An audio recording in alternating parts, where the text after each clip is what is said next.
Welcome to the seminar on Understanding Academic Integrity. My name is Chris Oriet. I'm an Associate Dean here in the Faculty of Graduate Studies and Research. We're going to start off by talking about what do we actually mean by academic integrity? What does that phrase actually signify? What are we trying to convey when we say that we should do our work with academic integrity? I want to talk to you a little bit about why it matters. Then I want to shift to discussing how we can avoid plagiarism. The focus of this particular session will be on plagiarism because that's the thing that we see the most often here in graduate studies when students find themselves having difficulty with maintaining academic integrity in their work. We're going to go through a couple of exercises. The first will be on how to properly quote, how to use others' words in your own work, and the second will be how to properly paraphrase from other sources in your own work. We're going to have a little discussion about writing tools and then a few final thoughts to end the session. I want to start off by just drawing a distinction between undergraduate work and graduate work. When you're an undergraduate student, the thing that you're encouraged to do is get good marks, right? To get all of the answers right. And if you get all the answers right, you'll get a really high grade. And when you get a really high grade, you just feel so good, right? So there's something about getting the right answer that just feels so good and makes you feel like you're doing a good job. Graduate school is a little different. In graduate school, the thing that we're really interested in is originality. The reason why you were admitted to a graduate program in the first place is because somebody thought you had something to contribute to that program. And what they saw in you is someone who can think critically, who can integrate information from different sources, who can write well, and who can come up with creative solutions to difficult problems and have something original and innovative to contribute to research or to professional practice. So the focus in graduate school is different from undergraduate. We don't really care about right answers in graduate school. We care about you showing what you can do and showing us that you have the skills and the knowledge and the competence to be successful in your program. So what is academic integrity? I like to think of academic integrity as upholding the principles of honesty and accuracy. If you're doing your work with academic integrity, it means that you're doing it in an honest way and that what you're presenting is an accurate reflection of what you're actually capable of doing at this point in your career. You're all students. You're going to get better and better as you go along your program. You're going to acquire more knowledge, more skills. You're going to learn how to write better. That's why you're here, is to learn, right? And to strengthen all these promising skills that you already have under development. But in order to be able to build those skills, you need to get feedback, and that feedback needs to be meaningful. And it can't be meaningful if what you're presenting isn't an accurate and honest reflection of where you are today. It's really important that we only take credit for ideas that are our own and that we always give credit to others for their ideas. And we're going to talk about how to do that in the context of citation and quoting and paraphrasing others' ideas. When it comes right down to it, academic integrity is about respect. It's about respecting others' contributions to your discipline and making sure that they get credit for what they have contributed, just as you want credit for what you contribute. So I like to think of academic integrity as the intersection between honesty and respect in the university context, or in the post-secondary context more generally. When you borrow the work of others, I want you to ask yourself these three questions. Is it clear to the reader to whom these ideas or words belong? When somebody's reading your work, can they easily tell what ideas you should get credit for and what ideas and words actually come from other people? Okay, that's essential. That's what we really want to make sure that we're conveying to the reader, that they're not left with any doubt about what you should get credit for and what others should get credit for. You want to ask yourself, am I really being respectful toward those from whom the ideas or the words originate? If you have a great idea, you want credit for that and acknowledgement for that. And that's exactly how it should be. You should get credit and acknowledgement for your great ideas, right? Or if you say something in a really, really clever way, and somebody else takes your words and puts them in your paper, that's okay for them to do that, but you'd want them to tell the world that those words actually belong to you, not to them as the writer of the paper. Okay, so it's about making sure that we're being respectful to the people who had those ideas or those words in the first place. And as I mentioned previously, the importance of ensuring that when you submit work for evaluation, that you're representing yourself in an honest and accurate way. That when the instructor reviews your work, or your supervisor, if you're in a thesis-based program or project-based program, reviews your work, what they're seeing is an accurate and honest reflection of where you are today. It's an accurate and honest reflection of how you write. It's an accurate and honest reflection of what you know. It's an accurate and honest reflection of the skills that you have. If you can look at that paper that you're submitting and say, yes, this is an accurate and honest reflection of what I know and what I can do, then you're doing your work with academic integrity. I really want to emphasize that academic integrity is about the outcome, not about the intent. I often, when I've met with students to discuss concerns about academic integrity, they'll tell me, well, I didn't mean to do anything wrong, right? I didn't mean to plagiarize. It wasn't my intention to be disrespectful to the original authors of the work. And there's something to be said for that, of course, right? The intention matters. But in most cases with graduate students, it's not so much that they're trying to do something deceptively or dishonestly. It's that they just simply aren't aware of how to do things in a good way. Okay, so it's at the end of the day, all your instructor has is whatever you've handed in. They don't know what the intent was behind what you've handed in. So if it's missing citations, if it doesn't have references to the sources that you used, or if you've copied and pasted a whole bunch of words from another source, that's all they see. They see they have a paper that isn't an accurate and honest reflection of your ideas and your knowledge and your skills and so on, right? That's all they have to evaluate. And so it doesn't matter that you didn't mean to do anything wrong, right? That's what your grade is going to be based on. And so it needs to be an accurate and honest reflection of where you are today. So why does it matter? Why do we get so concerned about academic integrity? Well, here's an extreme example. You might have heard about this. This was in the news a year ago. This was the president of Harvard University who was forced to resign her position. She was pushed out of her position under allegations that she'd plagiarized her thesis.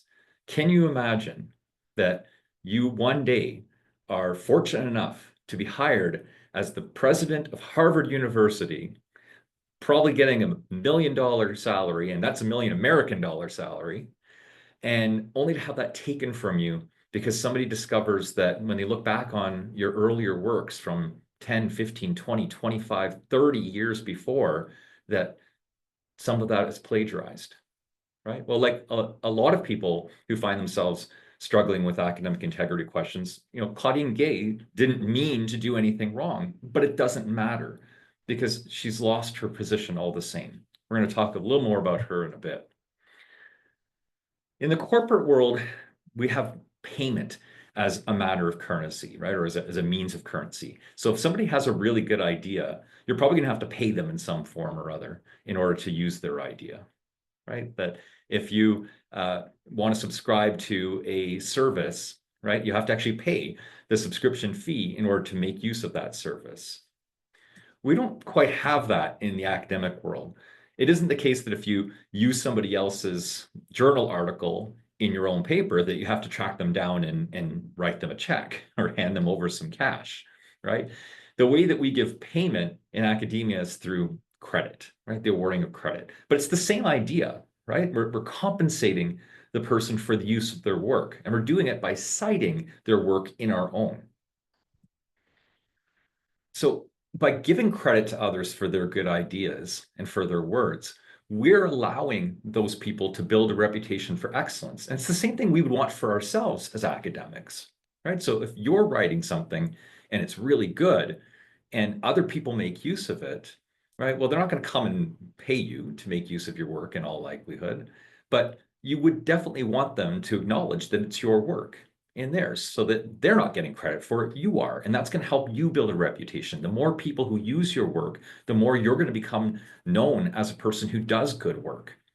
Okay, and so that's one way that we can build our reputation is if people cite our work in theirs, if they make use of their work in their work. But that will only happen if they also acknowledge that they're using my work in their work. Okay, so it's a reciprocal system. We have to do the same thing in return. If we use their ideas, if we use their words, we need to give them credit to allow them the opportunity to build a reputation as somebody who does good work. And I really want to emphasize that when I meet with students about concerns with academic integrity, they'll often say, I tried really hard to get the citation right. I tried very hard to italicize the right parts and put the comma in the right place and put the date in the right place and so on. That's the wrong thing to worry about. At the end of the day, you're not going to be referred for violating academic integrity because you put a comma in the wrong place in a reference. Okay. It's about trying to give credit. And if you don't quite get it right first time, well, that's why you're here, to learn how to do that better. Okay, but the most important thing is that you give credit, not so much how you do it. Everybody can understand that you're learning and that you're not going to get it right maybe the first time you do it, right? The citation won't be perfect, but it's the effort. It's the attempt to acknowledge the work of others that's critical. That's really important. Okay, so not so much how we give credit, but that we give credit is what counts. If our work isn't an accurate and honest reflection of where we are today, then what is it worth? If I have a degree, if I have a master's degree, that tells the world that I have a certain skill set. It tells the world that I can think critically, that I can write really well, that I can engage with ideas at a high level, and that I'm a really good thinker. Okay, but if I'm not doing my own work, how do we know that's true? And if I'm not doing my own work, it probably won't be true because I won't be building those skills and I won't be becoming the expert that I'm telling the world that I am with my degree. Okay, so really, at the end of the day, if I'm not doing the work, the degree I get is worthless. If I present others' work as my own, I'm actually robbing myself of the chance to build those skills and to acquire the skills and abilities, right? It's not just about the product that I hand in. There's a process involved in producing that paper, or in producing that critical reflection, or in producing that data analysis, or in producing that piece of code. There's a process, and that process is what I'm trying to acquire, right? I'm trying to get better at that process. I'm trying to be able to do it in a better and better way all the time. And so if I don't actually practice that, if I don't engage with that process, then I don't have an opportunity to actually acquire the skills and the abilities or the knowledge. If I'm not actually doing the readings, I'm not going to get the knowledge. Okay. And the whole point of handing in a paper or writing an exam is so that your instructor can determine whether you have those skills and whether you've acquired that knowledge. But if you're not doing the work, then you're actually not getting those skills and not getting that knowledge. And that means that the feedback that you get on what you submitted, if it's not an accurate, honest reflection of where you are today, isn't going to be useful either, right? So we're not only robbing ourselves of the chance to practice and to build these skills and to actually be able to do these things that our degree says we can do, but I'm also robbing myself of the chance or cheating myself out of the chance to get feedback that is meaningful. What good is feedback that says, actually, this isn't very well written and you should be focusing on these things instead of these things? That feedback's useless to you if you didn't actually write the paper, right? You'd say, well, yeah, I guess so, right? That person who wrote this paper should actually do a better job. Okay, we want to make sure that we get feedback that helps us become better at what we're trying to do. And really becomes a slippery slope, right? If you're going to act without integrity here in your work, that's going to become a habit, right? Because now you actually don't have the skills and knowledge to be able to do the work that you've been assigned to do. When you get into the workplace, everyone assumes you have the skills and knowledge to be able to do that work. So you're going to be given assignments. How are you going to get them done? Well, you're going to have to resort to the same things that you resorted to in graduate school. You're going to have to take shortcuts. You're going to have to cheat.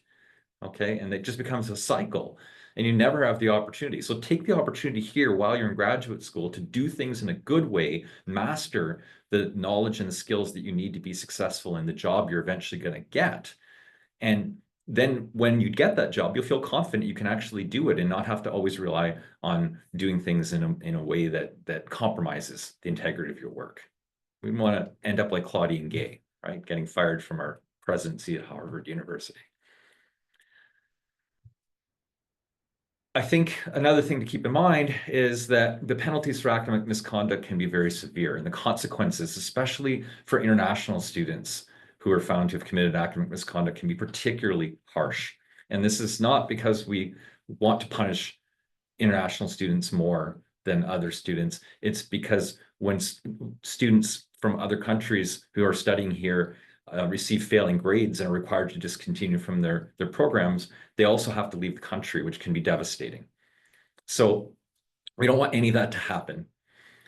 But I do want you to be aware that depending on what the violation is, that even on a first offense, you can receive a grade of XF for the course. And this is a special failing grade.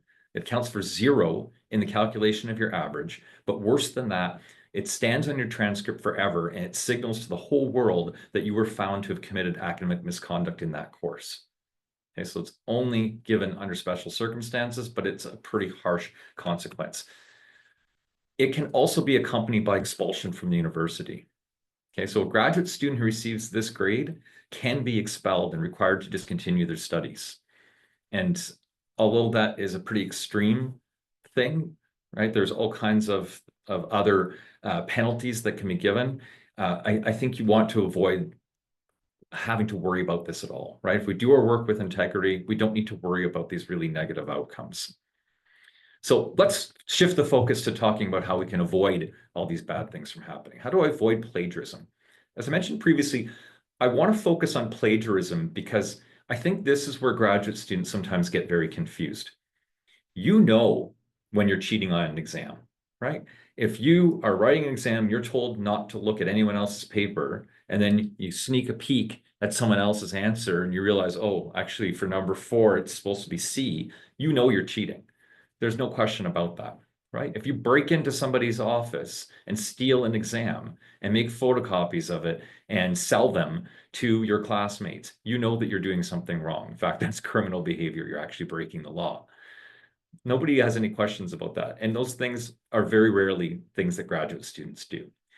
Where graduate students find themselves in trouble is specifically with plagiarism. And that's because the rules can be a little bit muddy, and they're getting muddier still with the advent of generative AI. So how do I avoid plagiarism? Well, first of all, let's talk about what it actually is. Plagiarism is very simply taking someone else's ideas without giving them appropriate credit. It doesn't matter if this is done on purpose or if this is done by accident. Either way, the outcome is the same. Remember I said before, it's not about the intent, it's about the outcome. Here, the outcome is somebody is not getting credit for their ideas. And possibly you're getting credit for their ideas, which is also wrong. It's not just ideas. If you take someone else's words without giving them credit and without acknowledging that those words aren't yours, that's also plagiarism. Okay, so we don't want to take other people's ideas and make the reader think they're mine.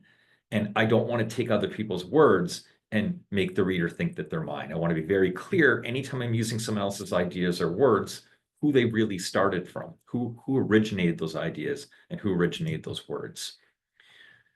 Anytime you're taking credit, even accidentally, for something you didn't write, you have committed plagiarism.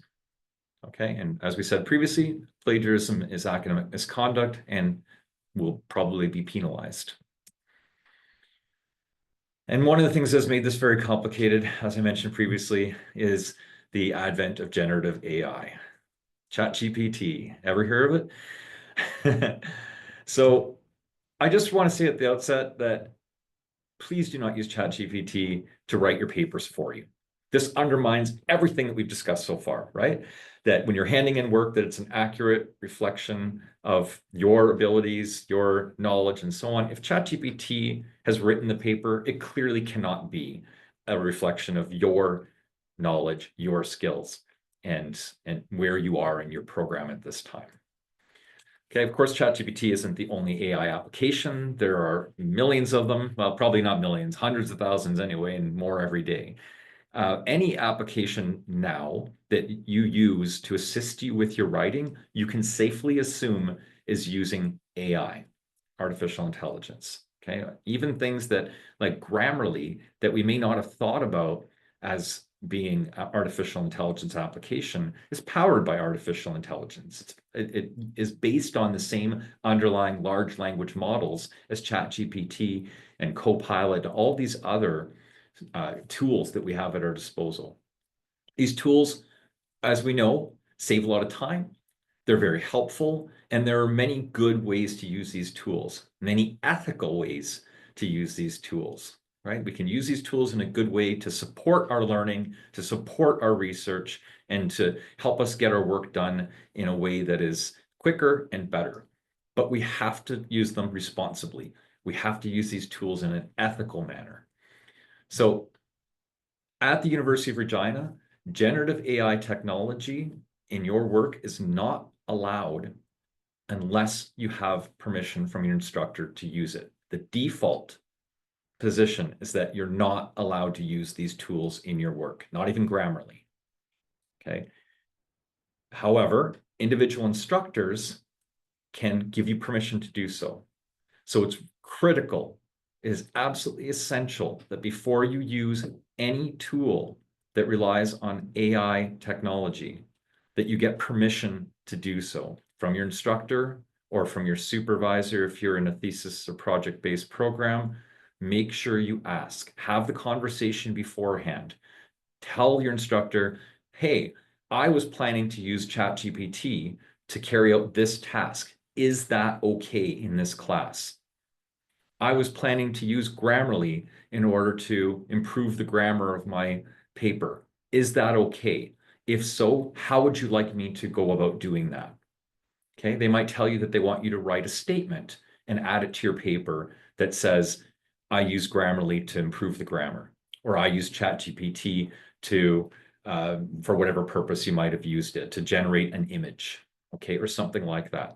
But the bottom line is you have to have permission beforehand.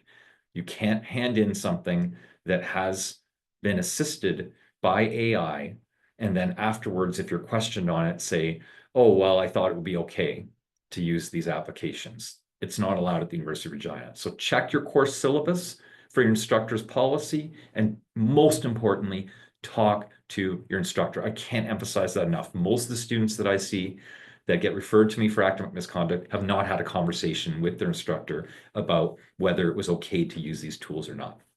You should never assume that it's okay to use generative AI specifically. Okay, you can't assume that it's okay. A lot of instructors have a real problem with generative AI specifically because students don't always use it in responsible ways. For any assistive technology, I would strongly urge you to check with your instructor, but also to keep drafts. So rather than write your paper and use Grammarly along the way to improve it, write your paper all by yourself without Grammarly or without any other application, Quillbot, Ginger, whatever, all the other ones that are out there. Write it yourself, keep a draft, and if you're allowed to do so, then go back and clean it up. That way, if there are any questions about how you used that tool and whether it compromised your learning, you can show your instructor and say, well, actually, here's what I call the ugly draft. Here's my first draft where I hadn't used any tools or technology at all, okay, beyond the word processor software, beyond Word, right? Here's what it originally looked like. And after I ran it through Grammarly and asked it to improve the grammar, here's what I got. And this is what I handed into you for grading. But you can see that all the ideas, all the content came from me, and I just used these tools to help improve the writing, which you told me I was allowed to do. Okay, you see how all that works? You've gotten permission in advance to do it, and you've kept a record of what it looked like before the tool was applied. And now if any questions come up, you have a way of showing your instructor that I actually did things with integrity. Okay, so it's really important you do that. If you use AI to write your assignments, you're not benefiting from the skills that we develop through the process of writing. So this is a quote I actually love from a history professor here. She wrote, using AI, or she said, using AI to write your assignments is like watching people work out at the gym. You could tell everyone you spent 3 hours at the gym, but did you really? You get the idea, right? If I'm not actually working out, then I'm not benefiting from being in the gym. In the same way, if I'm using AI to write my assignments for me, I'm not benefiting from the process of actually having to think about and work through the difficult task of writing. Writing is difficult. It's challenging. To get to be really good at it, you have to practice. You have to do it a lot. But if you're using tools to shortcut that practice or to shortcut that process, then you're not getting that practice. That's her point. Okay, so if, big capital, huge if you're allowed to use AI, be sure you understand what you're allowed to use AI for. Make sure that you know that it's not a carte blanche. I can use AI for absolutely anything, right? There are going to be specific tasks that your instructor will allow AI to be used for. So make sure you know what those tasks are. And then include a transparency statement in your paper that explains how you used AI in your work. Don't worry about whether it goes at the beginning of the paper, at the end of the paper. It doesn't matter as long as it's there. Just make sure that you have that transparency statement. That will let the instructor know, I'm not trying to be dishonest. I'm not trying to break the rules. I'm trying to work within the rules, and here's what I did. So you can see for yourself how I use these tools and decide whether I use them in a responsible manner. Ultimately, anything you submit for evaluation, you're telling the instructor, this is me, this is my work. And so it doesn't matter if the AI tool messed things up or if it didn't do things in the way that you would do them. You're responsible for the output that you hand in, okay? That's we don't get to blame the tool if it makes up references or if it changes some of the content or whatever else. Here's an example of a transparency statement. It's kind of an extensive one. I use Grammarly to improve the grammar and to check for errors. I use ChatGPT to create an outline for the paper. I also use ChatGPT to translate some sentences I wrote in a different language into English. Okay, remember, I can't do any of these things unless I have permission from the instructor to do it. But if I do, and I've done these things, then I need to declare them in a transparency statement so anybody reading the paper will know. Okay, it's really important. All right, let's move on from AI. So in the old days, the ways that we avoid plagiarism was by making sure that we cited our sources to properly attribute quotes that we take from other sources and to paraphrase appropriately from other sources. So we're going to work through how we actually do that, the mechanics of citing, quoting, and paraphrasing. As I keep saying, and I hope you don't mind me saying again, we have to be sure to give credit to others for their words and for their ideas. Students sometimes get confused about that. They sometimes think like, well, the words in my paper are my own. What is the problem? Well, the problem is that the idea that you're describing in your own words may not be your own. And in that case, you have to give credit to whoever had that idea, even if it's written about in your own words. If you take someone else's words directly, the person reading the paper needs to know that those words came from somewhere else. Okay, so it's again, there's a little bit of confusion there sometimes. We always want to give attribution. We don't want to leave any doubt in the reader's mind about whose words and ideas are in front of us in this paper we're reading right now. So to do that, our best tool is citing our sources, citing the sources that contain the ideas and the words that we're using in our own work. We're going to do this whether we take others' words or their ideas. Okay, so even if it's just their ideas, we still need to cite a source for those ideas. When we take others' words, we quote them. But when we take others' ideas, we paraphrase them, which means to express those ideas in our own words. But regardless of whether we're quoting or paraphrasing, either way, we have to cite the source of the information. Okay, we have to tell the reader where the words that we borrowed came from, or if we've only borrowed ideas but wrote them in our own words, we have to tell the reader where the ideas came from. So let's see how we do that. Here's an example of how I might quote from a source. I want you to keep in mind 4 things when you're quoting. Okay, the first is that you got to put the quoted words in quotation marks. The second is that you need to follow the quote with an in-text citation to the source of the quote. You want to include the page number where the quote can be found within that source. And finally, you want to list that source in your reference list. Okay, so let's work through an example where we do all these things. So here is an excerpt from a paper written by a friend of mine. This is a professor at Cornell University who used to work here at the University of Regina, and he's from Carrot River, Saskatchewan. He's world famous now. So this paper is about fact-checking in fake news. That's his research, right? So if you look at this, this is something that he has written. It's an excerpt taken from his paper. There's some good ideas in here. I'm not going to read the whole thing, okay? But what I am going to do is I'm going to take some of the words that he used and put them into something new that I'm writing myself. Okay, so here is something that I wrote myself, but that incorporates some words that were actually in Pennycook and Rand's article. Recently, researchers have called into question whether fact-checking questionable information posted on social media platforms is a feasible strategy for mitigating the spread of misinformation. For example, Pennycook and Rand, 2021, argue that, quote, fact-checking is simply not scalable. It typically requires substantial time and effort to investigate whether a particular claim is false or misleading. Thus, many, if not most, false claims never get fact-checked. Pennycook and Rand, 2021, page 396. Okay, so let's review what I've done here. First of all, you'll see that I've just made the quotation marks red, right? So that was step 1, was that the quoted words in this passage that I wrote otherwise are in quotation marks. So somebody who's reading along here is going to say, okay, these are Chris's words, these are Chris's words, these are Chris's words. Oh, I've hit this quotation mark. That means these are not Chris's words. These words come from someone else, and he's going to tell me where they come from. Okay, so anything enclosed within these quotation marks, they're not my words as the author of this paper, and I'm not pretending that they are.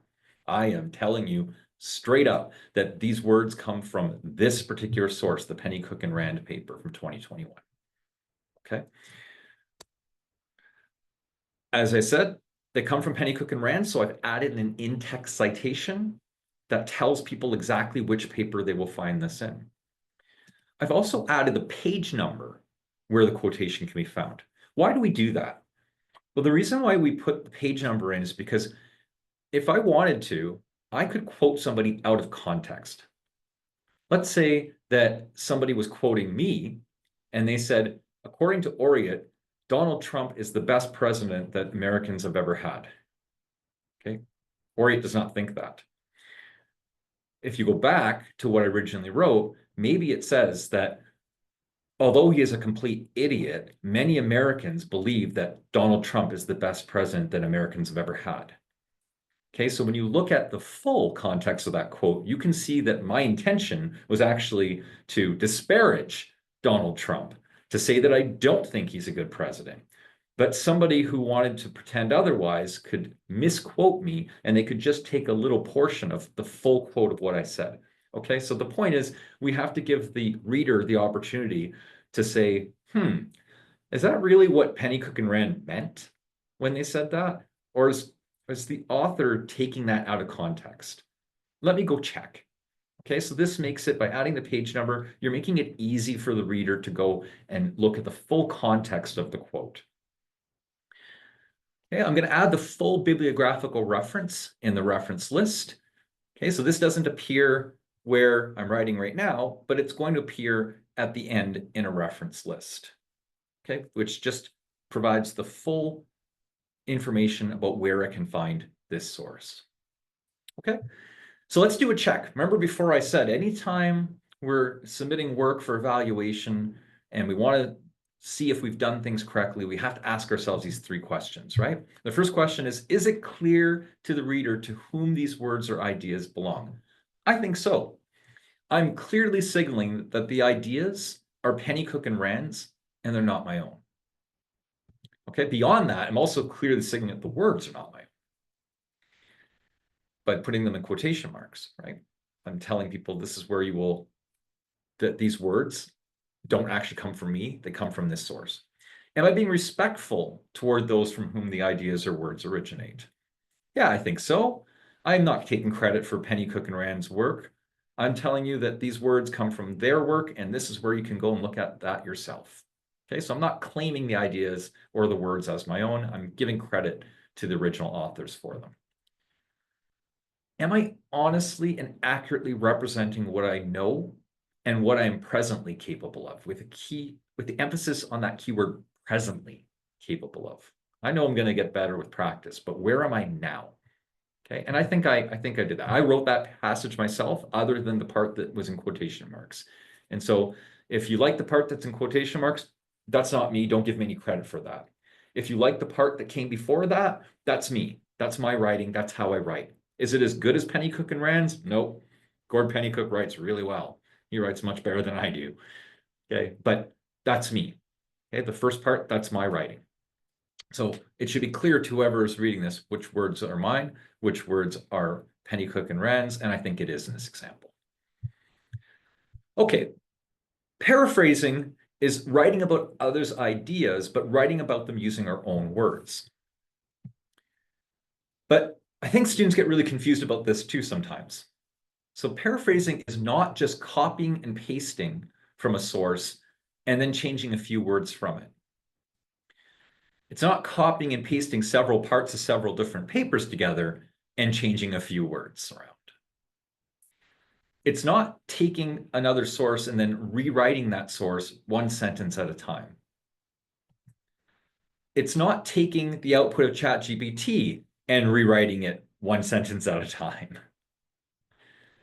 Okay, and it's not a way of dodging our responsibility to acknowledge our use of other people's work. Okay, so now that we've got that out of the way, all the things that paraphrasing is not, I want to go back to our friend Claudine Gay. This is an excerpt from a New York Times article that discussed this case. And what I want to emphasize here is that what Claudine Gay was accused of doing was inadequately citing her sources in her doctoral dissertation and at least two of her articles. She was never accused of taking big ideas, as it says, right? But, or even taking other people's words. But what she was accused of doing was copying from those sources and then just changing a few words here and there, okay, or rearranging them a little bit, right, without giving proper attribution. So why is that a big deal? Why is that a problem? I really want to emphasize that anytime you are copying and pasting, you're doing it wrong. That is not how we write. Okay, and I want you to think about that a little bit. Imagine that you're writing a love letter to somebody, right? When you sit down to write a love letter, it's an expression of your deepest, most innermost thoughts about that person, right? How much you care about them, and it should be genuine. You are not going to go on the internet, find a love letter written by somebody else to somebody else, copy the whole thing, paste it in, and then send it to that person. Because that's obviously not a genuine expression of how you feel about that person. And if they find it on the internet, they're going to know. Okay, so copying and pasting is not a step in the process of writing at all at the graduate level. At no point should you be copying and pasting. If at any point when you're writing a paper, you find yourself copying and pasting, you're probably doing something wrong. There is no aspect of the writing process that requires or involves copying and pasting. Okay, so I'm going to show you why. So here's an example of a case of somebody who has copy and pasted from a source and then changed a few words around. Here is a passage that I've written, okay? And I've submitted this for evaluation. It is about The Detrimental Consequences of River Damming. It is about ecology and geology and some other subjects that I'm writing about here in this passage. Okay, so if you read this and see it's pretty nicely written, seems very academic, very scholarly. And I handed that into a geology professor and asked her what she thought of it. She said, "You have a very good understanding of the subject and covered all of the negative implications of river damming. The wording flows to the reader. Well done." And she would give me a grade of between 88 and 90% for my submission. Awesome. I would love to get an A+ for writing that. But here's the problem. It's actually her work, and this is why she liked it so much. Okay, so on the right side, what I'm showing you is the original article. Anywhere where you see a kind of bluish green box is where I've changed something from the original article. So my piece that I wrote and handed in is on the left. And all I did was just change some of the words. Okay, and then handed it back into her as if it were my own. I didn't tell her that I actually copied the entire thing from her paper and then changed a few words. So you might say, okay, but you're paraphrasing, right? You're putting it in your own words. Well, I'm not, because I actually don't understand any of this. I'm in psychology. I don't know anything about ecology or geology, any of this stuff. All of this is completely foreign to me. I don't know any of this material. I don't understand it at all. But I don't need to do this, right? To do what I did, I only need to have a good understanding of the English language, which we all do, right? So I just need to know that another way to say tropical rivers is to say the tropics, right? Or lake and river biodiversity in the tropics, I can just say aquatic biodiversity in the tropical rivers or whatever.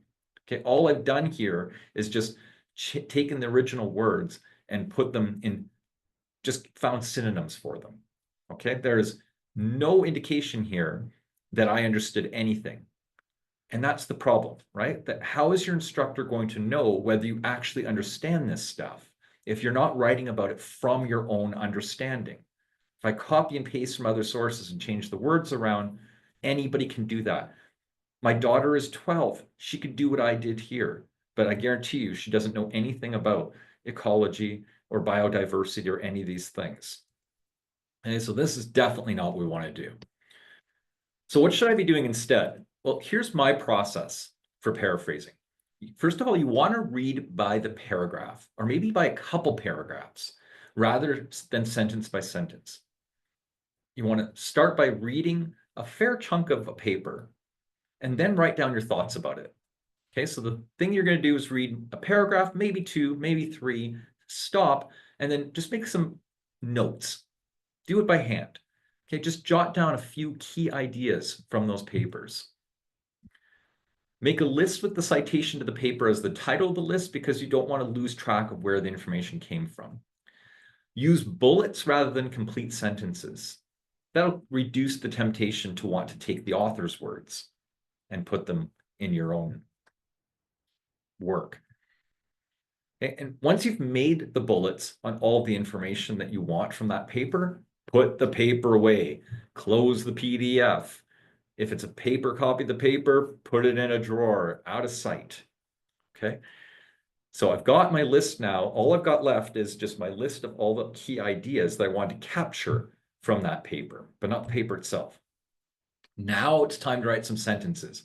So I'm actually going to start working on incorporating that information into my own paper.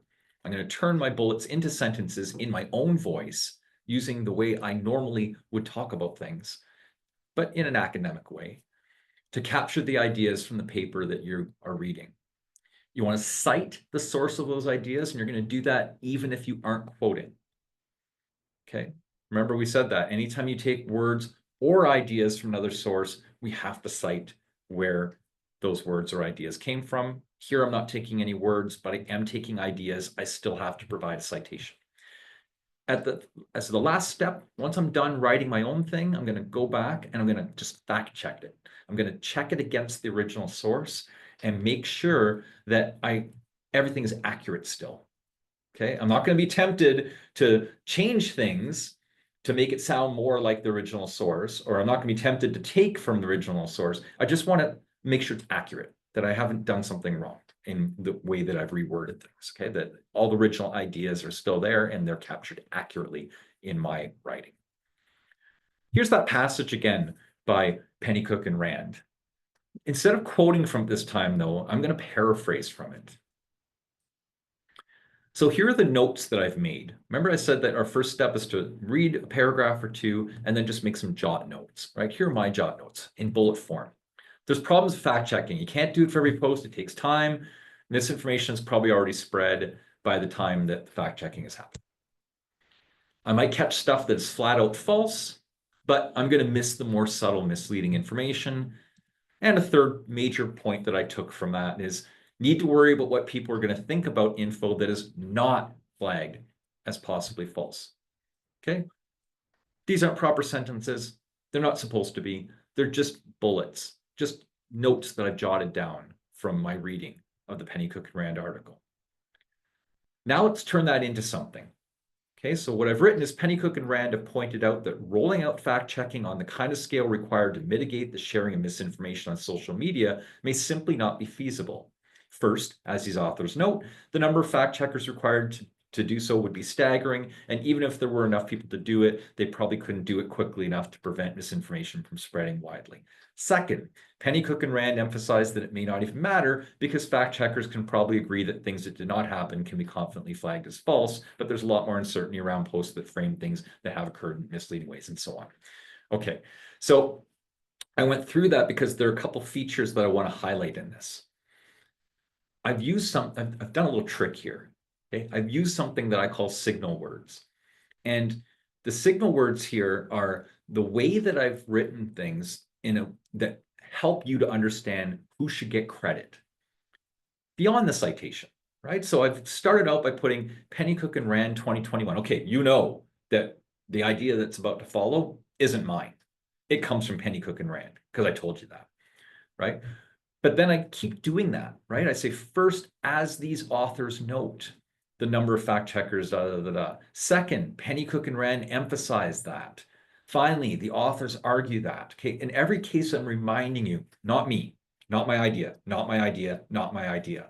All of these ideas are Pennycook and Rand's ideas, but I've come up with different ways of saying it.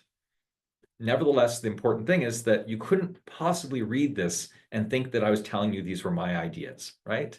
As you go through this, it's very clear that I'm telling you over and over and over again, these ideas are not mine, not mine, not mine. They are Pennycook and Rand's ideas.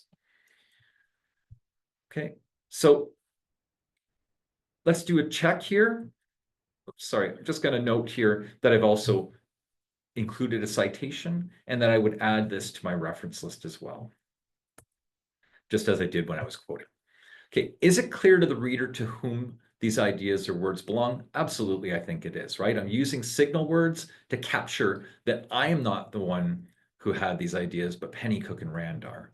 Am I being respectful to them, the original authors? Yeah, I provided a citation to their work, and I'm not claiming it as my own. I'm making it as clear as I possibly can to the reader that I should not get credit for these ideas. And am I accurately and honestly representing what I know and what I'm presently capable of? Yeah, I think so. I wrote this in my own voice. I won't pretend to be as good of a writer as Pennycook and Rand are, but it's me. It's an accurate reflection of where I am in my journey as an academic. Okay, this is where I am today. And I didn't get here overnight. I have been doing this for 25 years. That's a long time to practice, but the only reason I can write as well as I can is because I've been practicing, and getting feedback from others on my writing all along the way. Okay, so this is where I am today. You'll be at a different point in your journey, but you want to always represent that to your instructor or to your supervisor if you're in a thesis or project-based program appropriately and accurately. We have talked about writing tools. I want to return to this again, the importance of ensuring that anytime we use any tool, we have to get permission to do so. So I've said it one more time. And even Grammarly, a lot of students will say to me, yeah, but it was just Grammarly. And I'll say, yes, but your instructor doesn't know that. And the problem with Grammarly is depending on how you use Grammarly, Grammarly can end up making you sound like not you. Grammarly can take away your voice and the signature in your writing that tells the world that this was written by you and make you sound like, frankly, a robot. Everybody is using Grammarly. And because of that, we end up with this kind of flattening of students writing, where every student sounds like every other student because every student is using the same tool and they're getting the same suggestions, right? Grammarly wants you to think that this suggestion it's making is special just for you, but it's not, right? It's making the same suggestion to every student writing on the same topic. And so if you uncritically accept all of the suggestions that are made by Grammarly on how to improve your writing, it's just going to end up sounding like everyone else's. And then there's nothing distinctive about your writing. And as a graduate student, your writing is one of the things that you can use to distinguish yourself from other people who are applying for jobs and for other positions, right? That you can say, here's a sample of my writing. Look how good I can do this, okay? But if it just sounds like ChatGPT and it looks like everybody else's, you're not distinguishing yourself, okay? Don't just accept every suggestion that Grammarly makes. Ask yourself, is this really better? If you're going to make use of a suggestion, make sure that it's only a suggestion that you would have eventually come up with yourself, right? So when you get feedback and it says, hey, rewrite this sentence this way, you can look at that and go, well, I don't know, that doesn't sound like me. Maybe I just won't, okay? Like I'm not convinced that's actually better than what I have, right? Just be very critical in how you apprise the suggestions that are made by Grammarly or any other writing assistance tool. Is it really making it better? Or is it just making you sound like a robot? One really important thing is that Grammarly can and all these other applications can completely change not only the way that you're talking about an idea, but the idea itself. It can introduce words that maybe you're not familiar with. Don't just assume those words are better. Sometimes the words that Grammarly suggests actually change the whole meaning of what you're saying. Don't let the tool take over. Don't let your writing be hijacked by a tool that is intended to make your writing better. If it no longer is saying what you want to say, the tool is not serving you well. Okay, so no matter how we use these tools, we have to make sure that whatever we come out with at the end, it says what I want it to say, and it says it in a way that doesn't change what people think about how I write. Okay, you never want to include anything in your paper that you yourself don't understand. You never want to use words in your paper that you yourself wouldn't use. All right, so to summarize, academic integrity is important. I hope I have convinced you of that. I really want to emphasize that one of the reasons why it is so important to maintain academic integrity in our work is because without it, the degrees that we get are not going to signal to the world accurately what we can do. If employers start to see that, I hired somebody with a master's from the University of Regina and they weren't a good employee, I don't think that they're doing their job over there very well. I don't think it means anything when a student has a master's degree from the University of Regina. I'm not going to hire a graduate from the University of Regina. I'll take somebody from somewhere else where I know that they're actually doing a good job of teaching them. Okay, so we don't want that to happen. Right now, employers love our graduates and we want to keep it that way. But the only way I can ensure the value of your degree and ensure the value of the degree of everyone who came before you who graduated from this institution and everybody who will graduate from this institution in the future, including my own children, is to make sure that we're maintaining the integrity of our work so that others will understand that a graduate degree from the University of Regina means something. It means that the student has all of these skills, all of this knowledge, and all of this expertise. Let's make that true. Everyone has a role in ensuring the integrity of our work. I do as an associate dean, your instructor does as the person creating the assignments, and you do as a student. We all have responsibilities here to make sure that our work is done with integrity. Academic integrity is at the core about honesty and respect. As long as you're doing things in a way that's honest and is respectful of others whose ideas and words you're using, you won't have trouble with academic integrity. To ensure that others get credit for their work, make sure you cite your sources. If you're quoting, enclose your quotations in quotation marks. And if you're paraphrasing, write from bullets rather than from full sentences. Make sure that there's never any doubt in the reader's mind about who should get credit for what. what aspects of this paper, what ideas originate with the student, what words originate with the student, and which ideas and words originate from others. If you're going to use writing assistance technology in your class of any kind, even Grammarly, make sure you get permission to do so. Copying and pasting is not writing. Any part of your process, your writing process that involves copying and pasting, you want to stop and ask why you're doing that. It's probably not right. Okay, so we do not copy and paste, change a few words around. We don't copy and paste and reorder the sentences. We don't copy and paste at all. Copying and pasting is not writing. Okay, and finally, at the bottom of the slide here, I have a citation to a resource. OWL Purdue is a great source, and it gives you all kinds of useful information about how to cite sources and how to do your work in an honest and accurate way. Thank you so much for taking the time to go through this session with me, and wish you the best in your studies.